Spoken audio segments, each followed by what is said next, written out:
Today I will be doing a review, a double review on the Warrior Heir and the Wizard Heir, but they're both by Cinda Chima, and they are the first two novels in the Heir trilogy.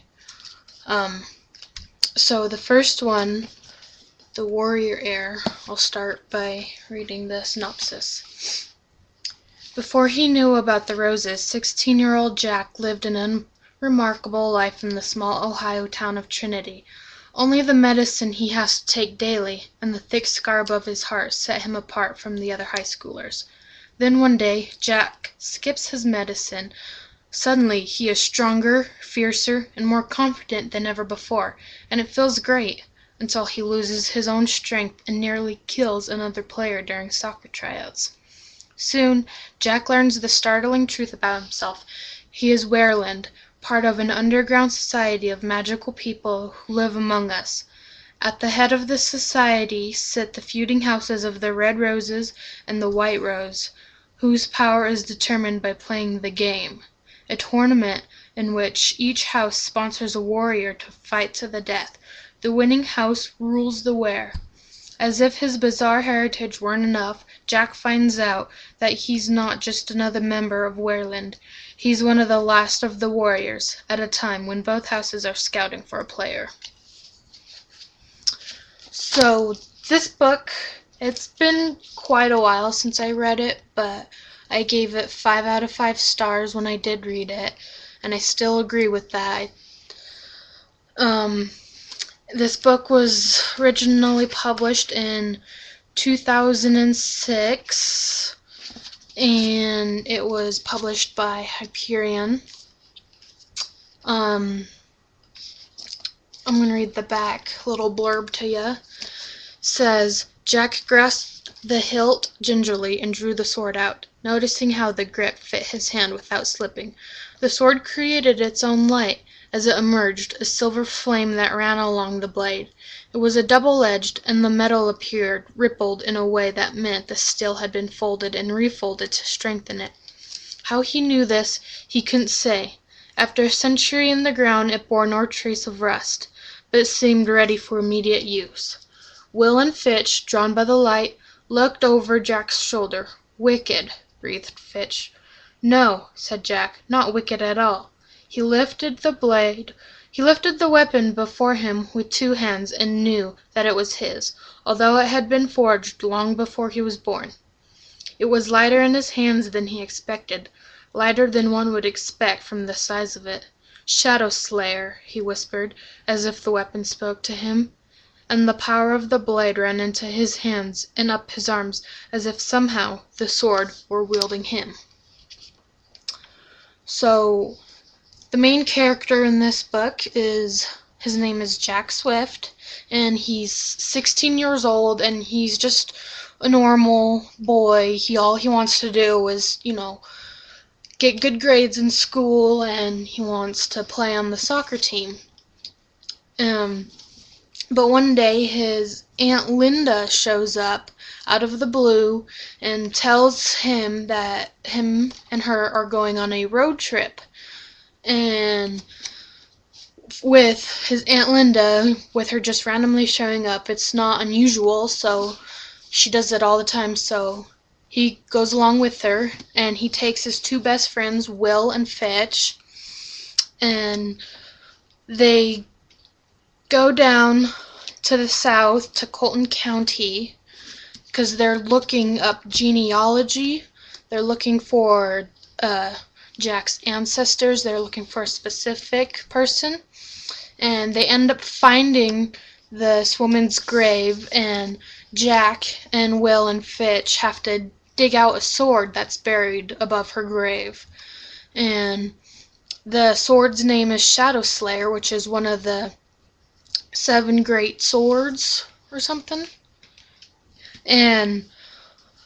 But as soon as Jack pulls out the sword, there's the 2 men appear, and they start attacking Jack and his friends, and they have to defend themselves. And there's a church right by the graveyard where they dig it up, so they run into the church and they find out that these two men cannot enter the church.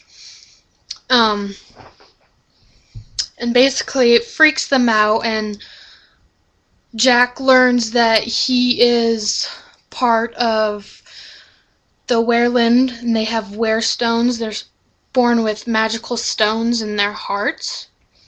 And Jack he has a warrior stone. And there's the two houses. There's the red rose and the white rose. And they're the different groups of the wizards that are trying to kidnap Jack so that he can battle for them in the game. And whoever wins the game, whoever warrior wins the game, they rule all of the wizard kind until the next tournament, till the next game. And he has to learn how to protect himself so that he doesn't get kidnapped by these people, because he doesn't want anything to do with them. And so he gets like really big, and people think he's like taking steroids and stuff, but it's just the stone that's in his heart that makes it so that he gets really huge and muscly.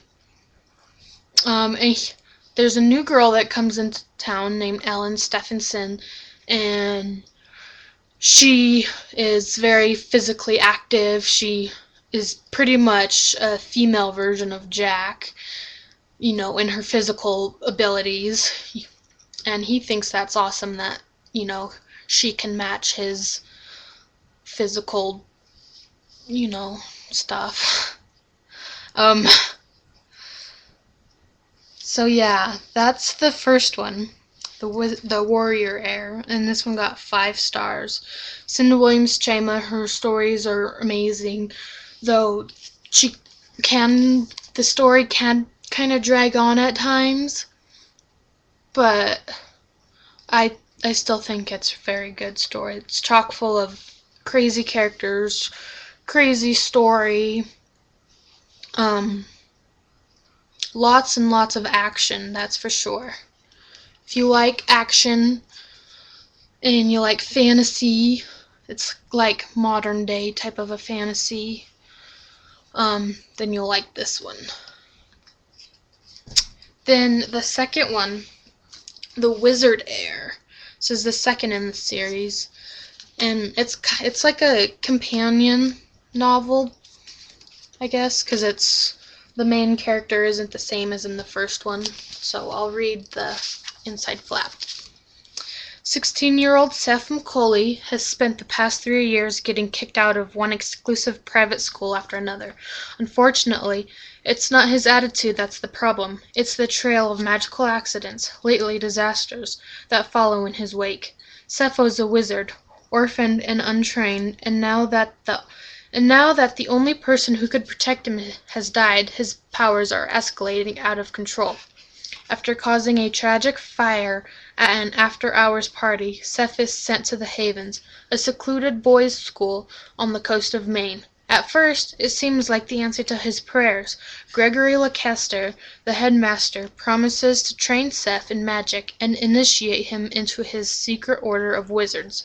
But Seth's enthusiasm dampens quickly when he learns that training comes at a steep cost, and that Leicester plans to use his students' powers to serve his own mysterious agenda. In this companion novel to the exciting fantasy, The Warrior Heir, everyone's got a secret to keep. Jason Haley, a fellow student who's been warned to keep away from Seth, the enchanter Linda Downey, who knew his parents, the rogue wizard Lander Hastings, and the warriors Jack Swift and Ellen Stephenson. This wizard war is one that Seth may not have the strength to survive. So this book was published in 2007 by Hyperion, and it has 458 pages.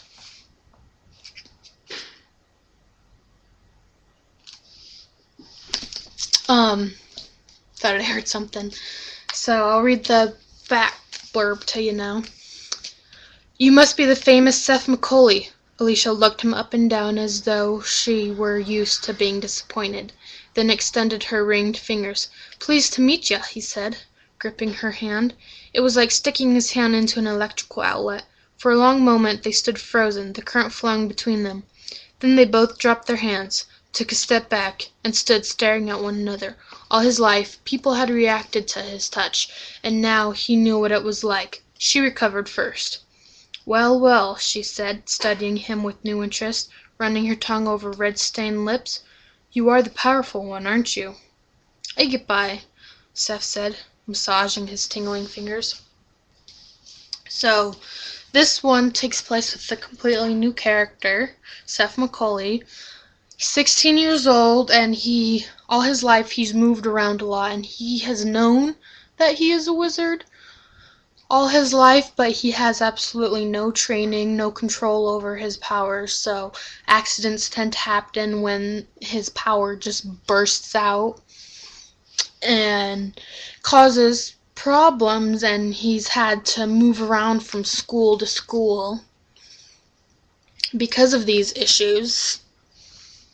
And so he's lived all sorts of places, and so when we meet him in this book, he has recently caused a fire that has burned down a building in Canada, and then he is sent to the Havens, the school, and he learns that the headmaster is a wizard as well, and he has all the teachers there, all the alumni, all the students who have graduated. He learns that they are all wizards as well, and that they are all part of Gregory Leicester's sort of like his group of wizards that he controls.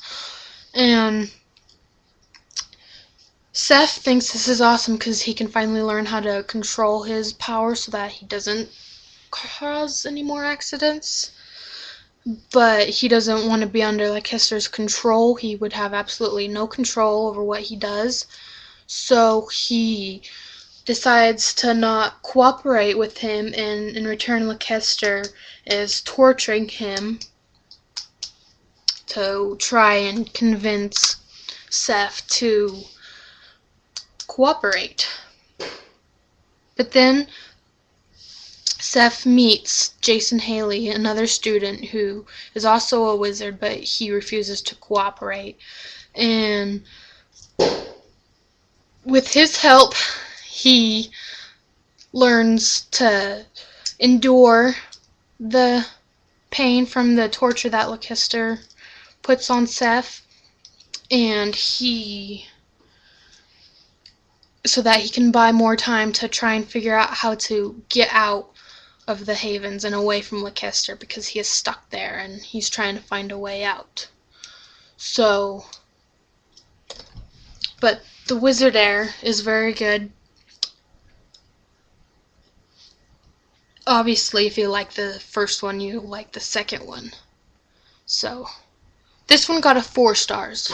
I don't know if I said that. So that's my review for those two. So, I will be reviewing the third one, the Dragon Heir, in probably on Friday, if I finish it by then. So, look forward to that. Bye.